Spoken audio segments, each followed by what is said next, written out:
Thank you for joining Wars of the Roses.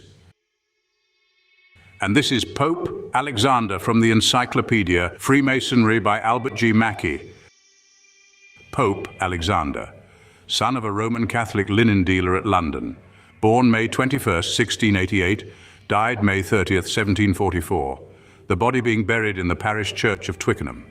Many of his satires took up the cause of this or that political question, and Pope's associates and friends numbered among them men high in the public life of England at that period.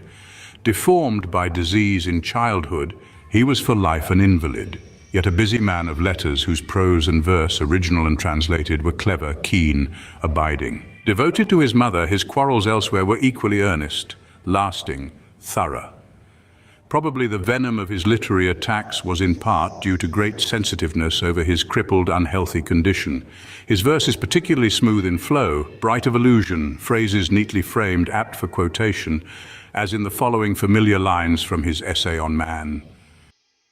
Know then thyself, presume no God to scan, the proper study of mankind is man, an honest man's the noblest work of God, chaos of thought and passion, all confused.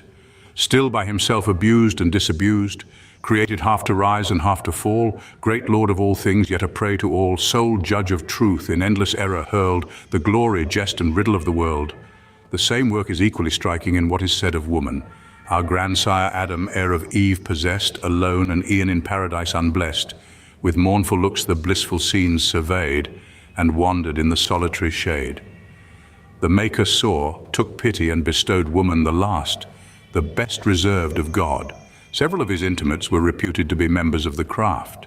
He is quoted as being a member of the same Masonic lodge in London which enrolled on its books his lifelong friends, Dean Swift and John Arbuthnot, by brother J.H. Edge in The Builder, May 1924.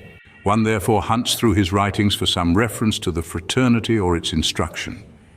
Strange but true is it that the four cardinal virtues, fortitude, temperance, prudence, and justice, exactly as they are enumerated in the monitors, are given in that order by Alexander Pope.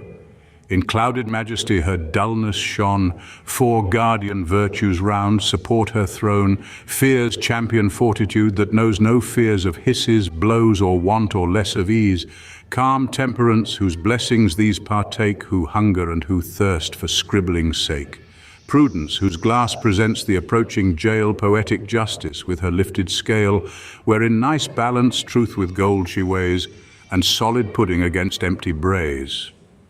Brother W. Waniot, late Grand Librarian of England, personally assured us that in his belief it is the name of Alexander Pope that is in the 1730 list of the members of the lodge held at the Goat, a tavern at the foot of the Haymarket, London, and our good brother called attention to the above lines as probably pointing to some knowledge on Pope's part of the moralization that is impressed by us on our newly admitted brethren. The universal prayer oft quoted in Masonic instruction was written by Pope in 1738 and is given below. Father of all, in every age, in every clime, adored by saint, by savage, and by sage, Jehovah, Jove, or Lord, thou great first cause, least understood, who all my sense confined to know but this, that thou art good and that myself am blind, yet gave me in this dark estate to see the good from ill, and binding nature fast in fate, left free the human will. What conscience dictates to be done, or warns me not to do, this teach me more than hell to shun, that more than heaven pursue. What blessings thy free bounty gives, let me not cast away, for God is paid when man receives. To enjoy is to obey, yet not to earth's contracted span.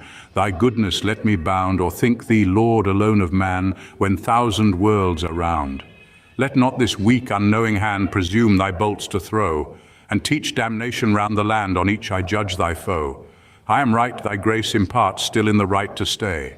If I am wrong, O teach my heart to find that better way. Save me alike from foolish pride or impious discontent, at aught thy wisdom has denied, or aught that goodness lent.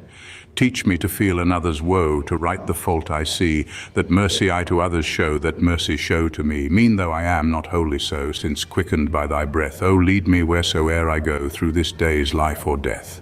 This day be bread and peace my lot. All else beneath the sun thou knowest if best bestowed or not, and let thy will be done to thee whose temple is of space, whose altar earth, sea, skies, and one chorus. Let all beings raise, all nature's incense rise.